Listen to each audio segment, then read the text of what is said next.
اعوذ باللہ من الشیطان الرجیم بسم اللہ الرحمن الرحیم۔ آڈیو نمبر 25 کفار کی ایک میٹنگ۔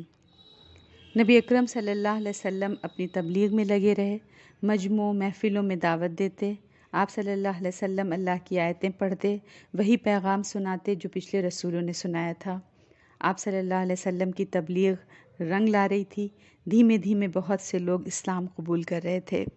اب محبتوں کا مرکز نبی اکرم صلی اللہ علیہ وسلم کی ذات بن رہی تھی اور گھروں کے ماحول تلخ ہو رہے تھے۔ لڑائی جھگڑے کا رخ بدل رہا تھا۔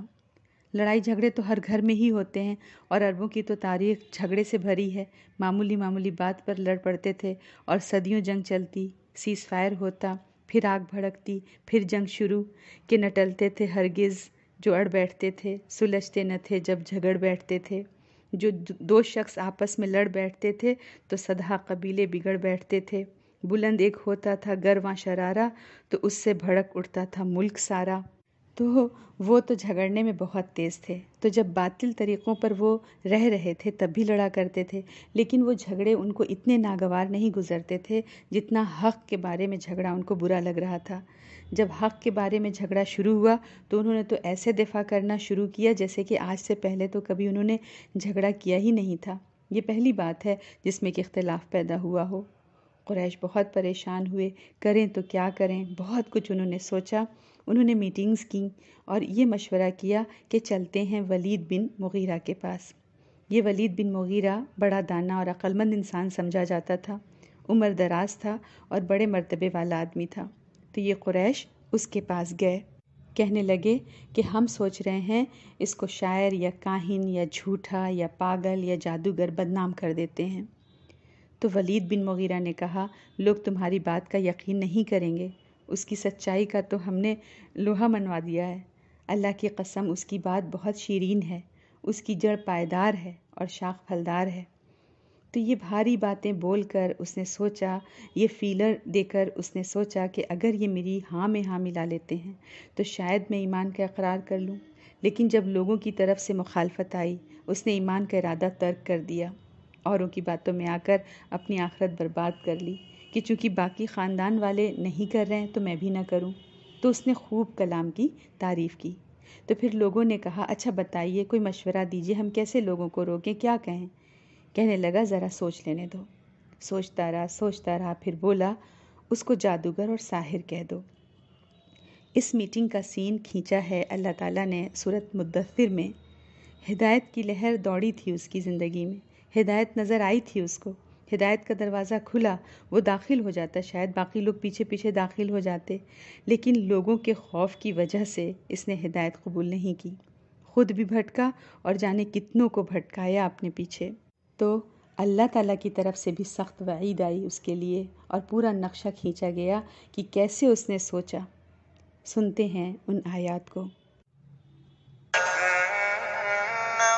فكر وقدر فقتل كيف قدر ثم قتل كيف قدر ثم نظر ثم عبس وبسر ثم أدبر واستكبر فقال إن هذا إلا سحر يؤثر إن هذا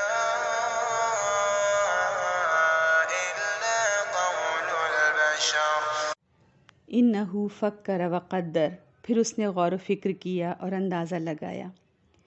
سچویشن کا اندازہ لگا رہا تھا نا، کیا فائدہ ہے کیا نقصان ہے، ایمان لانے کا کیا فائدہ اور ایمان نہ لانے کا کیا فائدہ۔ جو اس طرح ایمان لانے یا نہ لانے کے بارے میں غور و فکر کرتا ہے کہ کیا فائدہ ہوگا، مجھے کیا نقصان ہوگا، وہ کبھی ایمان نہیں لا سکتا۔ ایمان لانے کے لیے تو ہر فائدہ نقصان سے بے نیاز ہونا پڑتا ہے کہ کشتی تیری تو ہم تیریں گے، یہ ڈوبی تو ہم ڈوبیں گے۔ جو یہ رویہ رکھتے ہیں وہ ایمان لا سکتے ہیں، جو تولتے ہی رہ جاتے ہیں وہ اپنی ضمیر کو تھپک کر سلا دیتے ہیں۔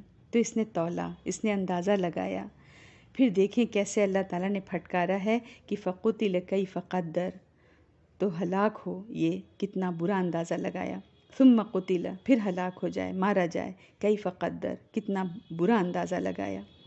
ثم نظر، پھر نظر اٹھا کر دیکھا، جیسے بہت سوچ رہا ہو، بہت ہی جیسے غور کر رہا ہے، جیسے کہ بڑی سیریس تھاٹ میں پڑا ہے کہ ارے میں بہت ہی سنجیدگی سے سوچ رہا ہوں، کیا صحیح ہے کیا غلط ہے، لوگوں کو تاثر یہ دینا کہ میرے اندر کوئی پریجوڈس، کوئی تعصب نہیں ہے، میرے اندر کوئی ذاتی مفاد کی طلب نہیں ہے، میں تو بس حقیقت کے بارے میں غور کر رہا ہوں۔ ثم نظر، پھر اس نے نظر اٹھائی، دیکھا، ثم عبس و بصر، پھر اس نے تیوری چڑھائی، اس نے منہ بسورا جیسے کہ بہت سوچ رہا ہو، ثم ادبر واستکبر، پھر اس نے پیٹھ موڑی اور تکبر کیا، فقالا، کہنے لگا۔ اب ہم تاثر دیکھیں، یہ ایک طرف بیٹھا ہے سوسائٹی کا بزرگ بن کر، سامنے باقی لوگ بیٹھے ہیں، ہم سمجھے یہ اپنے وقت کا بڑا سیاسی لیڈر ہے اور سامنے لوگ بیٹھے اس کو دیکھ رہے ہیں، سب کی قسمتیں اس کے فیصلے کے ساتھ بندھی ہوئی ہیں، یہ جس راستے پر چلتا کتنے لوگ اس کے راستے پر چلتے، اب سارے پن ڈراپ سائلنس ماحول میں اس کے جواب کا انتظار کر رہے ہیں۔ اب اس نے کیا کہا؟ ان ھذا الا سحر یوثر، یہ تو ایک جادو ہے جو چلا آ رہا ہے، ان ھذا الا قول البشر، یہ صرف ایک آدمی کا کلام ہے۔ تو اللہ تعالیٰ کا غصہ کتنا بھڑکا ہے، اتنا غلط فیصلہ، جان بوجھ کر حق کو چھپایا صرف چند دن کے مفاد کے لیے۔ آج وہ اپنی عقل مندی پر اپنی قبر میں نازا نہیں ہوگا کہ میں نے کیسے سٹائل کے ساتھ اپنی جان بچائی تھی، کیا میں نے اپنی پوزیشن کس طرح بچا لی تھی اس وقت، نہیں خوش ہوگا۔